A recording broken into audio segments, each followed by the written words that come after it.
નમસ્કાર દર્શક મિત્રો, ગુજરાતમાં આપણું સ્વાગત છે। ગુજરાતનું રાજકારણ હાલ તો પીક પર જોવા મળી રહ્યું છે। જ્યાં એક તરફ ખુદ કોંગ્રેસ નેતા રાહુલ ગાંધીએ તેમની જ પાર્ટીના નેતાઓ અને કાર્યકર્તાઓને પાર્ટીમાં રહીને ભાજપની બી ટીમ બનીને કામ કરી રહ્યા છે તેમને ઘેર ભેગા કરવાની વાત કરી હતી। ત્યાં જ હવે આ મુદ્દે ગુજરાતના પૂર્વ મુખ્યમંત્રી વિજયભાઈ રૂપાણીની પણ પ્રતિક્રિયા સામે આવી છે। સમાચાર એવા મળી રહ્યા છે કે વિજય રૂપાણીએ ભાજપના નેતાઓ અને સંગઠનને એવો સ્પષ્ટ સંદેશો આપી દીધો છે કે કોંગ્રેસના નેતાઓ ભલે આવે પરંતુ તેમની સાથે સત્તા માટે કોઈ પણ પ્રકારની સોદાબાજી ન કરવી જોઈએ અને તેમનું આ નિવેદન હાલ તો ચર્ચાનું કેન્દ્ર બની ગયું છે।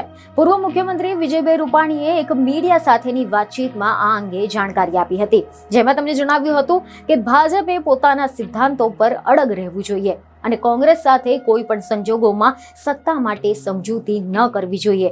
આ ઉપરાંત તેમણે રાહુલ ગાંધી અને કોંગ્રેસની નીતિઓ તેમજ નેતૃત્વની પણ ટીકાઓ કરી હતી, જેથી હાલ તો પૂર્વ મુખ્યમંત્રીનું આ મોટું નિવેદન રાજકીય વર્તુળોમાં ચર્ચાનો વિષય બની ગઈ છે।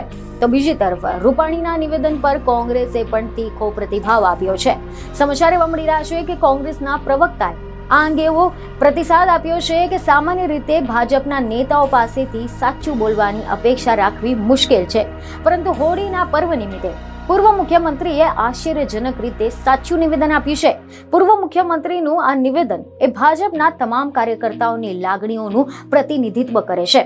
ભાજપના સિનિયર નેતાઓ પણ ખાનગીમાં સ્વીકારે છે કે પાર્ટીને વર્ષો સુધી સેવા આપ્યા બાદ પણ કાર્યકર્તાઓને માત્ર ગાભા મારવા માટે જ રાખવામાં આવે છે, જેથી ભાજપના કાર્યકર્તાઓને ફક્ત ખુરશીઓ સાફ કરવા માટે જ રાખ્યા હોય તેવી લાગણી તેઓ પણ અનુભવી રહ્યા છે। બીજી ખબર સાથે ફરી મળીશું। ધન્યવાદ।